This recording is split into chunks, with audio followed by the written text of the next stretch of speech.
Hello children, how are you all? All are fine children? Good. May God bless you and keep you in His loving care. Hi students, you all are welcome to the civics class.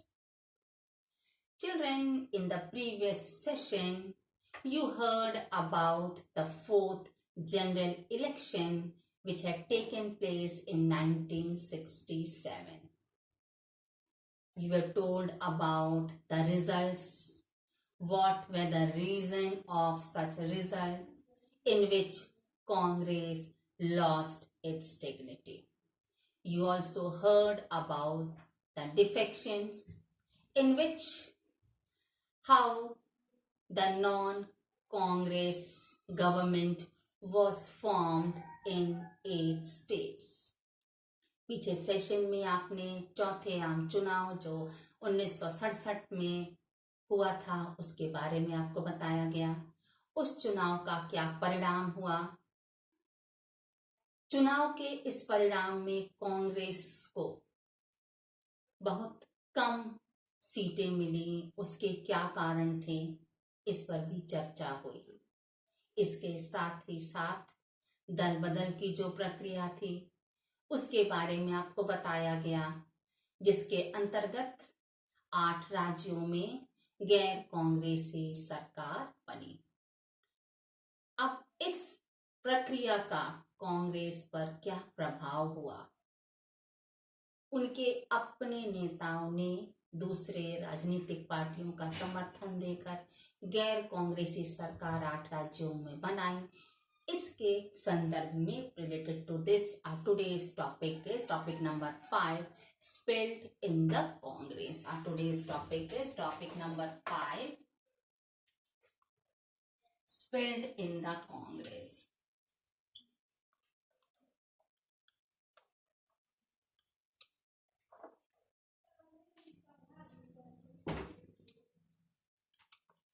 Today's topic is spilled in the Congress. Congress का विभाजन.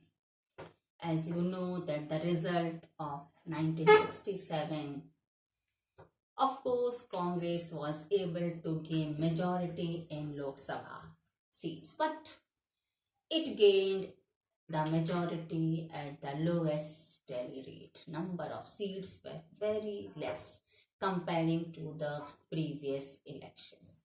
So children, there was a concept developed in the minds of the people that Congress can be defeated. 1967 के चुनाव में लोकसभा में सही है कि कांग्रेस को बहुमत मिली, लेकिन पूर्व के चुनाव की अपेक्षा उसके सीटों की संख्या बहुत कम थी। इससे लोगों में एक सवाल आया, उनको ऐसा लगा कि ये सही है कि कांग्रेस को भी हराया जा सकता है, कांग्रेस पराजित की जा सकती है। इसके साथ ही साथ non Congress coalition government which were formed in the states that also could not survive long. जो गैर कांग्रेसी सरकारें राज्यों में बनी थी, जिसके बारे में अभी आपने इंट्रोडक्शन में सुना, वह भी काफी लंबे समय तक नहीं चल पाए।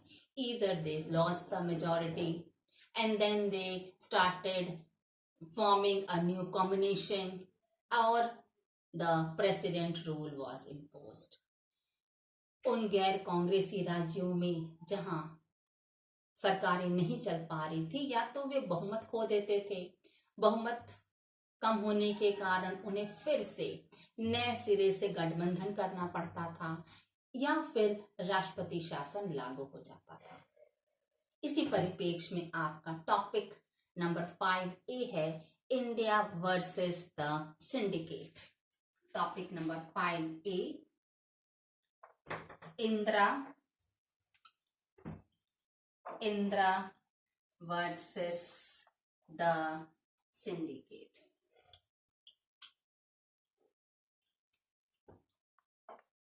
Topic number 5A Indra versus the syndicate. सबसे पहले आपको मालूम होना चाहिए कि सिंडिकेट का क्या अर्थ है। This already it is given on your textbook on page 92. First you should know the meaning of syndicate, children. Children, syndicate is a formal name given to the group of Congress leaders who were in control of the party organization. अर्थात कांग्रेस के भीतर ही एक ताकतवर प्रभावशाली नेताओं का समूह था. And it was led by K. Kamaraj, who was, before he was the chief minister of Madras province, now it is known as Tamil Nadu. And there were other powerful leaders also in the syndicate.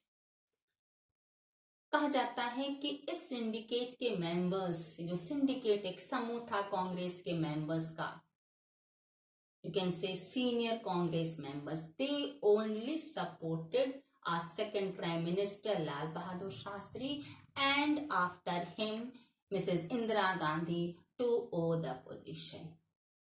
इसी syndicate के members से समर्थन पाकर द्वितीय प्रधानमंत्री लाल बहादुर शास्त्री और इंदिरा गांधी ने अपने पदों को प्राप्त किया, महत्वपूर्ण पद, प्रधानमंत्री के पद पर आसीन हुए.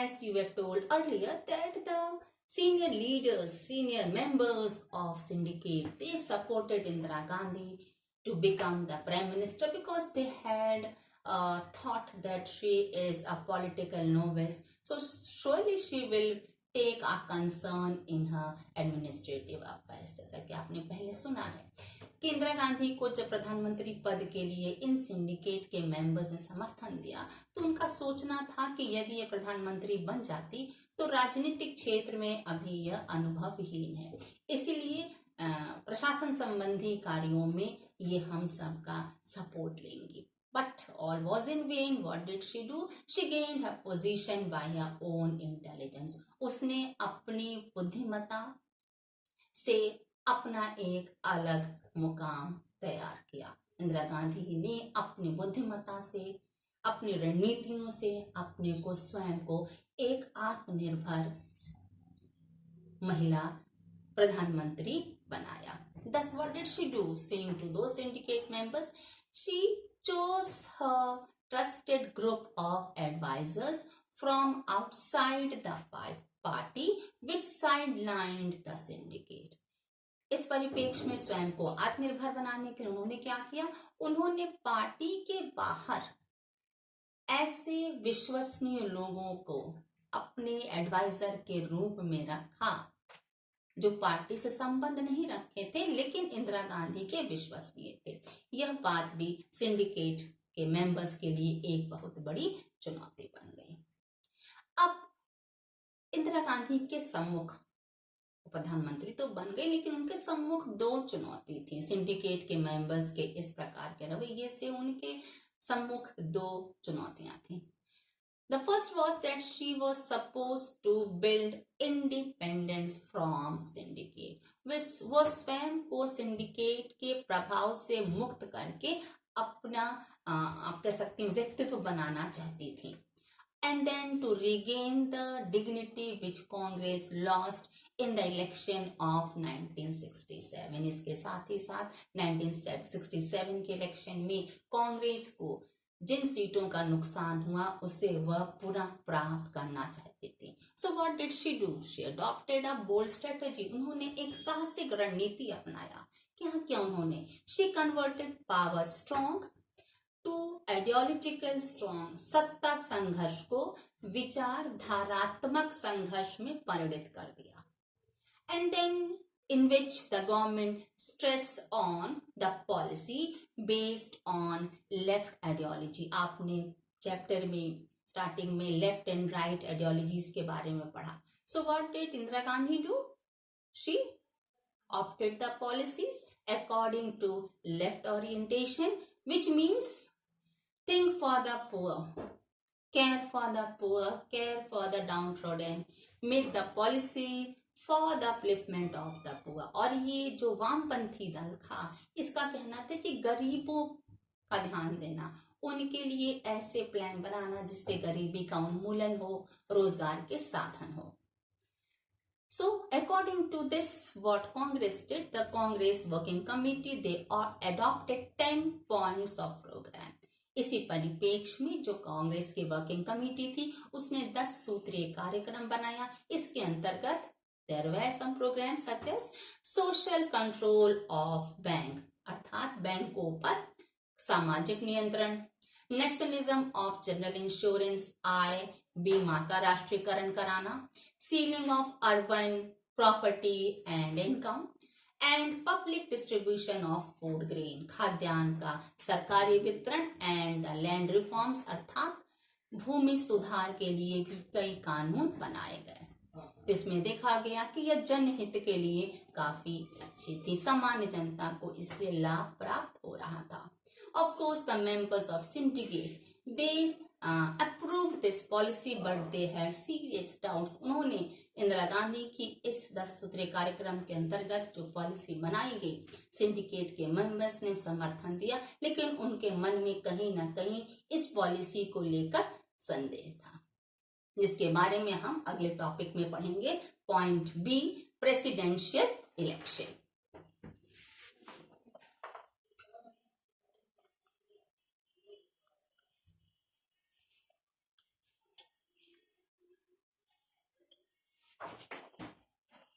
Presidential election which had taken place in 1969. Presidential election which had taken place in 1969. So children, now we'll speak about the presidential election which had taken place in 1969. राष्ट्रपति का चुनाव जो 1969 में कराया गया। Already you have heard that there were difference of opinion between Indira Gandhi and the members of syndicate. But this rivalry between Indira Gandhi and syndicate was open after the death of Zakir Hussain, who was the president. So for that post, a person who was nominated by syndicate was Neelam Sanjeev Reddy. So official, he was a Congress candidate. But it is said that he was not in good terms with Indira Gandhi. Indira Gandhi और syndicate के members के बीच मतभेद था और राष्ट्रपति का चुनाव जो 1969 में कराया गया, जब डॉक्टर जाकिर हुसैन की डेथ हो गई, अब इसके लिए अगले प्रत्याशी का चुनाव कराना जरूरी था। तो सिंडिकेट के मेंबर्स ने क्या किया, नीलम संजीव रेड्डी को कांग्रेस के ऑफिशियल मेंबर के रूप में नॉमिनेट किया, जबकि उनका संबंध इंदिरा गांधी से बहुत अच्छा नहीं था। ऐसी स्थिति में इंदिरा गांधी ने क्या किया, she encouraged V V Giri to file his nomination as independent candidate. ऐसी स्थिति में इंदिरा गांधी ने भी कूटनीति से काम लिया। उन्होंने वीवी गिरी को स्वतंत्र मेंबर के रूप में, कंटेस्टेंट के रूप में अपना पर्चा दाखिल करने का कहा। And in that same sequence, what did she do?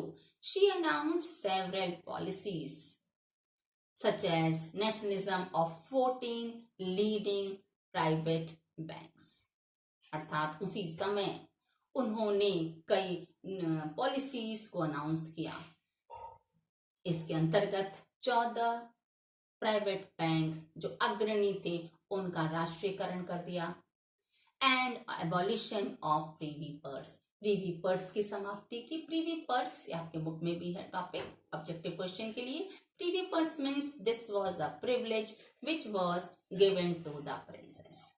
ये एक विशेषाधिकार था जो उस समय राजा महाराजाओं को दिया जाता था, लेकिन इंदिरा गांधी ने प्रीवी पर्स की समाप्ति कर दी। So in this situation at that time Morarji Desai was deputy prime minister and finance minister. So when such announcement was done by Indira Gandhi, it increased the differences between Indira Gandhi and Morarji Desai, and he left the government. इसी समय मोरारजी देसाई उप प्रधानमंत्री थे और finance minister थे, और इंदिरा गांधी के ऐसे अनाउंसमेंट के बाद उन दोनों के बीच विवाद बढ़ गया और मोरारजी देसाई ने सरकार से अपने आप को अलग कर दिया। And it is also said that Of course, there were differences between Syndicate and Indira Gandhi. But when the matter of president election came, both of them were trying their best to see who is able to prove its monopoly. Syndicate और इंदिरा गांधी के बीच विवाद था, लेकिन जब राष्ट्रपति के चुनाव की बात आई तो इन दोनों में ये प्रतिद्वंदिता के समान हो गया कि कौन शक्तिशाली है. So what had happened? It is said that the Congress President S. Nijalingappa, he issued a whip to support the official candidate, and who was he? He was Neelam Sanjeev Reddy. So hearing to this, the Congress supporters, they also requested for a meet which was not accepted. ऐसी परिस्थिति में कांग्रेस इंदिरा गांधी के समर्थकों ने एक विशेष बैठक की अनुमति मांगी, लेकिन ये अस्वीकृत हो गया. फिर भी इंदिरा गांधी ने हिम्मत नहीं हारी. What did she do? She supported V.V. Giri openly and called the MPs and the MLAs for conscious vote. ऐसी स्थिति में उन्होंने क्या किया? जो सांसद और विधायक थे उनको कहा कि खुलेआम अंतरात्मा की आवाज सुनकर ही उन्हें राष्ट्रपति पद के लिए अपने मत देने चाहिए. परिणाम स्वरूप V.V. Giri was able Finally, V.V. Giri was able to defeat the official candidate of Congress, and who was he? Neelam Sanjeev Reddy. So with this, what had happened? Of course, it was something very surprising for the Congress party, which resulted as the Congress president. What did he do? After this, Indira Gandhi was expelled from party. अर्थात कांग्रेस के president ने इंदिरा गांधी को party से निष्कासित कर दिया. But what did she do? She claimed her group as real Congress. वह निराश नहीं हुई, उन्होंने अपने गुट को वास्तविक कांग्रेस का नाम दिया. And by November 1969 syndicate Congress was known as Congress O, and the group which was led by Indira Gandhi was known as Congress R. इसके बाद 1969 में जो सिंडिकेट ग्रुप कांग्रेस का था उसे कांग्रेस ओ, और जो इंदिरा गांधी का ग्रुप था उसे कांग्रेस आर के नाम से जाना गया. And it is also described as old Congress and new Congress. It is also said that this split was you can say ideological division between socialist and conservatives. जो ये डिवीजन हुआ, जो स्प्लिट हुआ, दो भाग में कांग्रेस बढ़ गई, वह समाजवादी और पुरातन पंथी के नाम से जानी जाती थी. अर्थात इसे एक को गरीबों की हिमायती और दूसरे को अमीरों की तरफदार का नाम भी दिया गया. This socialist and conservatives, they were also known as pro poor and pro rich. Clear? Please go through the points, children. Okay. Thank you. God bless you, children.